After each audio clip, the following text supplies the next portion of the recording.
expectation on myself. I set the bar very high for myself. I know how good I can be, so I got to push past that. And just, it definitely comes all from here. I'm very self-motivated in whatever I do.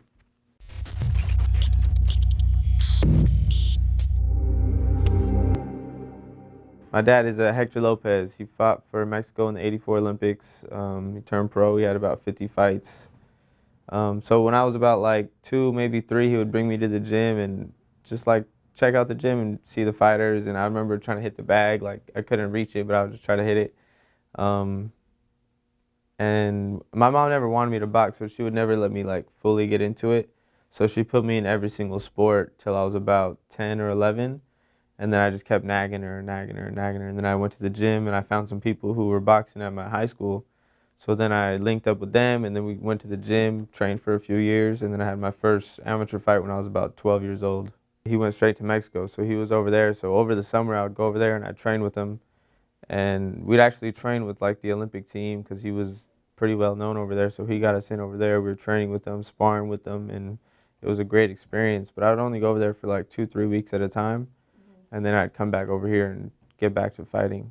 He would always say, he's like, no one can beat you no matter what. He's like, you got to believe that whoever they put in front of you, you're going to beat. I think it was 2017 where I only fought like once or twice. And I told my manager, like I had a lot of fights set, but a lot of them kept falling out and falling out like the week of, the day before. I was like, this isn't cool. Like I'm training hard, but I'm not getting no fights. So I was like, we need to get a promoter, get this a little bit more organized. So he reached out to Top Rank. They gave me like a tryout fight, and that was I think that was October last year. And I had a pretty tough opponent. I think he was like 12-6 or something like that. He was a tough kid, and I did good with him. I did really good with him. And then Top Rank sent a contract over like the next week. They loved me. I mean, you got to enjoy the ride, you know? It's ups and downs and struggles. And, you know, there's so much more than just training with boxing. It's like a whole business. And it's got to be a really tough business to get through. But it never really wanted me to give up. Like some days I'd be like, damn, what am I doing? Like I'm training just to beat people up. But I enjoy it, you know, I enjoy like the training, the dieting, just the environment in the gym is just something I love. Like even if I'm not training, I'll go in there and just hang out. So I don't think I'd ever wanted to give up boxing, but it was definitely like a struggle the first few years.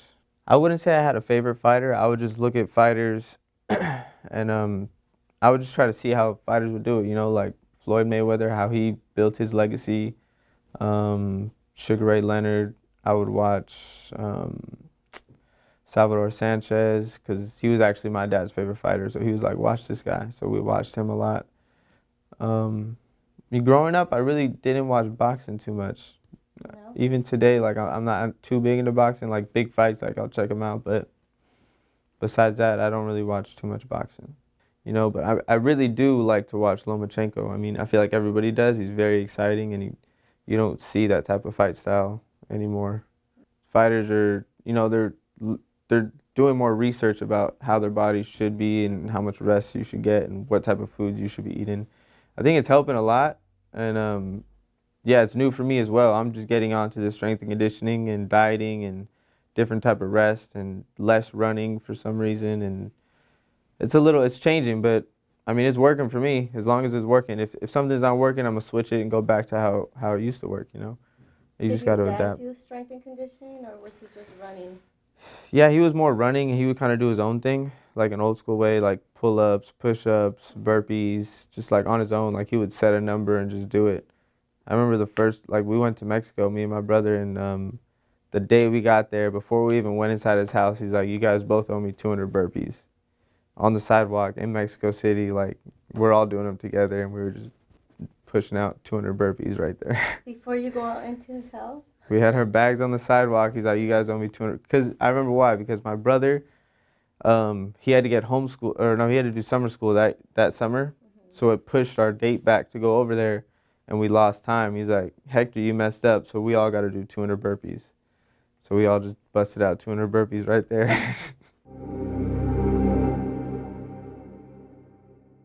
From what I've noticed, definitely. I feel like I'm definitely getting stronger. You just got to play it right, you know, because it's more like weight training, and it's just a whole different type of workout. So you got to know when to cut it. Because I remember the first time I did it, I kind of did it a little too close to my fight, and I felt a little slow. So I was like, all right, next training camp, I got to cut it like 4 weeks before the fight. So I got time to like loosen up and let my muscles get adjusted just to boxing. And then I felt a lot better. I think it's definitely born with a punch. Either you got it or you don't, you know? I mean, you could build power, but even then, I feel like either you got that one punch knockout or you don't. hmm And you've shown that you do. I don't think I got the one punch knockout, but I feel like I got more speed than anything, and if I hit you 10 times, the ref's gonna stop it eventually. Yeah. You know, I'm gonna hurt you with it, but I don't know if it's gonna put you out. But my coach always tells me, don't worry about the power, just worry about your speed, and you'll get to him.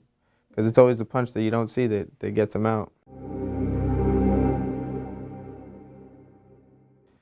It was a blessing to get Buddy in my corner. He's a great coach, and you could definitely see the experience that he's got. He's been in the game for so long, just got inducted to the Hall of Fame, and he brings an old school style to boxing that you don't see a lot nowadays. So I'm really happy with him. He's a great coach.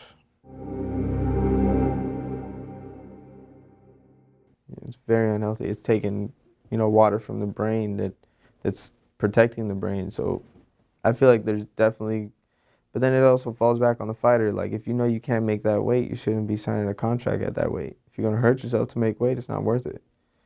I remember I was fighting at 122, and my last time I fought at 122, I felt like I was gonna pass out. I lost that fight. That was my only loss. And then after that, I said, I gotta move up. I can't make that weight no more. I'm not even gonna struggle. I'm gonna just move up. My body's growing. I just gotta move with it. I was dying in that ring. I was tired. Yeah. After like the third round, my coach was like, "What's up? What's wrong?" I was like, "I can't feel my legs." He's like, "You gotta just keep moving." I was like, "All right." And in the last few rounds, I kind of woke up, but it's too late. Yeah, I don't know. I got a couple kids I'm training. I got one kid fighting this Saturday in Riverside, and then next week I got two kids fighting in at Cornell Boxing Gym. Mm-hmm. So yeah, on my downtime, I train two or three fighters. Mm-hmm. I enjoy it. I mean, it's something I want to do when I'm done boxing is try to help kids out, and because I mean, boxing really showed me direction. Like I didn't really have my father growing up. So boxing really showed me like discipline, work hard, you get what you want, and just direction. So I kind of want to help some kids out and that don't have that. Show them some boxing and teach them some things. I feel like with kids, I mean a lot of kids kind of grow up angry, and I feel like it kind of redirects their anger, in a positive way. Because I mean you are in there fighting, but you got to think like about what you're doing, because you're not just going out there throwing wild punches. You got to really slow it down and set shots up and listen to your coach and work on defense and footwork, and then you got to get into the dieting aspect because you're working so hard. And then I got this kid who his diet was horrible. He was like eating nothing. Yeah, I was like, look, you want to be a fighter, you can't do this. You got to get everything correct. You got to eat this, eat this. So I brought him over to my house one day before we went sparring. I was like, this is how we're supposed to eat. So I cooked him some chicken, rice, and spinach, and good food, I was like, this is how you're supposed to eat. I gave it to him. He's like, that was good, man. I was like, all right, now let's go spar. Yeah, I feel like a lot of the times you get, like even a mild concussion, you're probably getting at least a concussion to fight for sure. A concussion to fight. If you're getting hit, like if you're in a tough fight, I've been in some tough fights, and I know like, yeah, I got hit, got a little headache, whatever, and then it goes away. But I feel like, I mean, I would do it. I mean, just to see like, okay, if it's really bad, all right, you got to go to the doctor or whatever, the hospital. But I think it'd be good because some fighters are sometimes too tough for their own good, and they don't even pay attention to it. Pepe always says that you gotta protect the fighter from himself sometimes. Fighters, they're taught to go out on their shield and fight to the last bell and give it all they can, but you got to really put your ego down sometimes and be like, okay, something's up, something's wrong, I got to go get checked. I've been in the gym and I've seen coaches get brave with their fighters, So like, no, he's doing another round. It's like, he's already getting hit a lot. You should pull him out by now. Yeah. And that's why I really respect Buddy. He'll see it like, okay, you're a little off today. He'll watch you spar, and if you don't seem like, you're doing your best, he'll be like, all right, we're last round, okay? And that's it. Even if I got like a 10-round coming up, 10-round fight, Yeah. he'll be like, all right, after 5, be like, all right, that's it. Let's go. Let's go hit the bag. So it's all sparring because, some fighters, they just go in there just for fun. I mean, one of these fighters I trained, he'd be gone for like a week, and then the day he comes back, he's like, oh, I'm going to spar with this kid. I'm like, no, you're not. I was like, you ain't sparring with nobody. You're going to go hit the bag, and, you got to get back in shape before you can start sparring.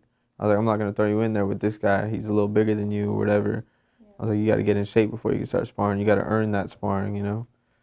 Definitely, you got to watch out. Sparring every day is not good. Like I said, when I got a 10-round fight coming up, I never even sparred 10 rounds in the gym. It would be 8 max, and then that'd be it. My coach would pull me out. We'd never go the full rounds where we were supposed to fight, because in his eyes, he'd be like, all right, we're going to save that for the fight. Because pushing yourself those 10 rounds, like if you could do 8, no problem, it's only 2 more rounds, you take the rest, save it for the fight. It blows your muscles out, your muscles don't react as fast. It's just not good. I think that fight that I couldn't make weight, I definitely overtrained. I pushed myself to the limit. I was running hard, like my knees were blown out, my knees were bad, and it definitely breaks your body down. You think you're getting in good shape, but it's like once you peak and you go over that peak, now you're just getting worse and worse and worse. You got to realize that. And I learned that in that training camp. Like, okay, I got to really pay attention to my body and see how I'm feeling throughout the days, throughout the weeks. As it's getting closer to the fight, I got to start resting more and save it all for the fight. So now I'm, you just learn it as it goes. So I'm glad I learned it then and not now. These kids work hard. And in the amateurs, you're not getting paid for nothing, You going on these tournaments on your own. And now these pros got all this money coming in, just crushing their dreams. Yeah. How do you feel How different is amateur boxing from, did you feel a lot of difference going from amateur to pro? Definitely. I wouldn't say it's 2 different sports, but it's close to 3 rounds go quick. And I wasn't a good amateur. Like, I always had a pro style in the amateur. So after 3 rounds, it's like the fight's over, and I felt like I was just getting started. So I always knew, like, okay, whatever, I'm not going to do anything great in the amateurs, but I'm going to try to just do my best. And I know what I got here is going to really push me far in the pros. So, I went to a few tournaments. I never won any, but I competed at that top level, and I did pretty well. So I knew I was like, all right, I'll be all right in the pros. Once I get those extra, 2, 3 rounds, whatever it is, and now I'm at 10 rounds, I know this is where I'm best at 10 rounds. I get the long fights, and I can break you down. It's a whole lot more, and then you're dealing with the business. Now there's money involved, and it's a lot different. It's not what I expected, but. And in the gym, is it the same training? You're an amateur. Definitely different. Like I said, when I was an amateur, I was going to the YMCA, and I was doing like boxing classes. Like I was in just a routine, like with the class. And now I got like a personal coach, one-on-one, and he was a pro back in the day. He was a 2-time world champion. So it's just completely different training, completely. To do better in the amateurs, I would definitely wish I had a bigger amateur career and a push to go to more tournaments and get my name out there. Even the few I did, like I kind of made some noise, but I feel like it definitely would have made my pro career in the beginning years a little easier. But it's all part of the story, and I learned a lot going through everything I went through coming up. What was your amateur record? I'm not even sure. I had like 38 amateur fights. I probably lost like 10. Yeah. I sparred with Lomachenko a few times. Oh, you did? Yeah. Probably my dad. I would want to spar with him one more time. I only sparred with him once, and it was really fun. But how did it go? I felt like he was messing with me the whole time. And then he hit me with a body shot, and I like grabbed onto him because I couldn't breathe. And but it was fun. We only did it once, like maybe 3 rounds or something. But I would like to do it again, especially now that everything I know, like I feel like I'm a lot better than I was then. Yeah. And I'd like to see how it would go. When you get hit, yeah, you gotta have a poker face when you get hit. Even if it hurts, you can't show nothing. If you're tired, you can't show you're tired. If you're frustrated, you can't show you're frustrated. You gotta just have no emotion in there and just focus on the guy in front of you. Is it true that you lose if you get mad? I think so. I feel like if you lose your cool, then you're not really thinking clearly. You kind of rushing into things. You're not doing what your game plan is, and you're not listening to your coach. You're kind of fighting off emotion, and I think that's the hardest thing to control is emotion in there. Because I mean, naturally, you get hit, you want to hit them back right away. So you get hit, you gotta calm down, figure out why you got hit, while you're still fighting, and correct it right then and there.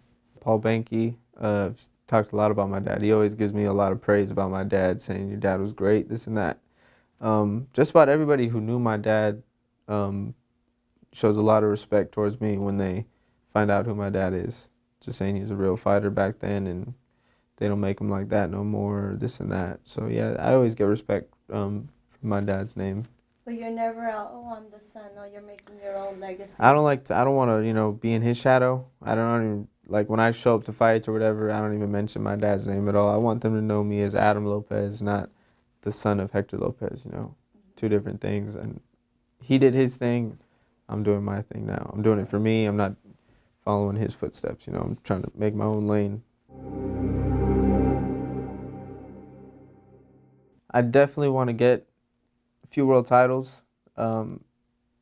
make enough money to do what I want when I'm retired. Make smart decisions. But in boxing, I just want to make my name big enough to so I have enough power to help the people around me and help the people who need help. Like I was saying about kids and stuff. So I definitely want to reach out to kids once I make it to a certain level, and I don't know, just see wherever it takes me from there. I can't plan it too much, but I just know I'm going in the right direction. Definitely the top fighters who are around my age. I think the next generation, you got Shakur Stevenson, you got Michael Conlon, you got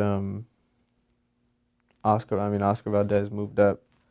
But because I feel like the new era is coming up and we're all fighting for a spot. So right now I feel like I got to make my name a little bigger to make it worth that fight for any of those top prospects. So any one of those guys, anybody who wants to hit that next level, you gotta take a tough fight to reach the next level. So whatever comes my way, I'm ready for anything. It's up to my promoter and my manager and see what they say.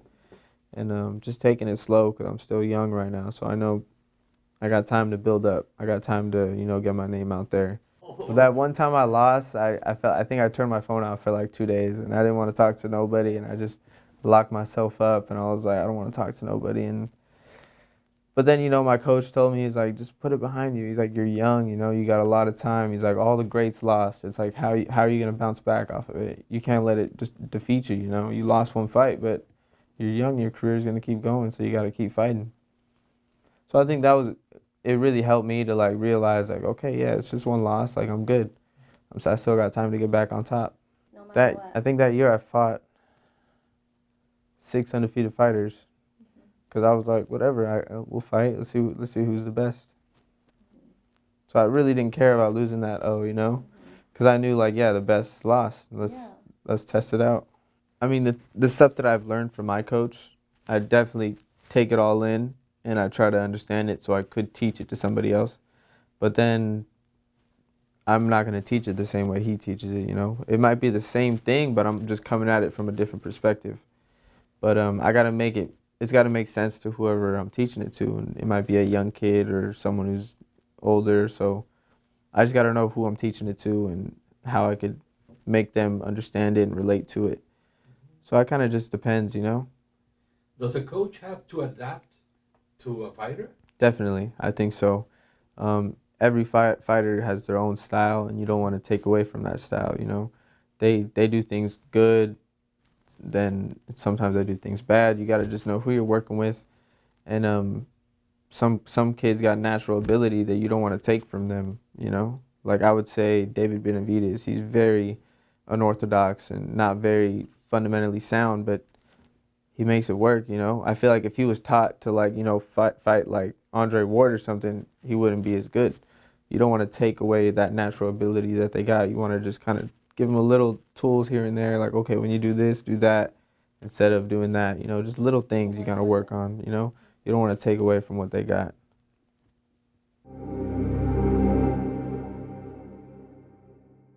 To have like one organization run it, you know, one set of rules in every state.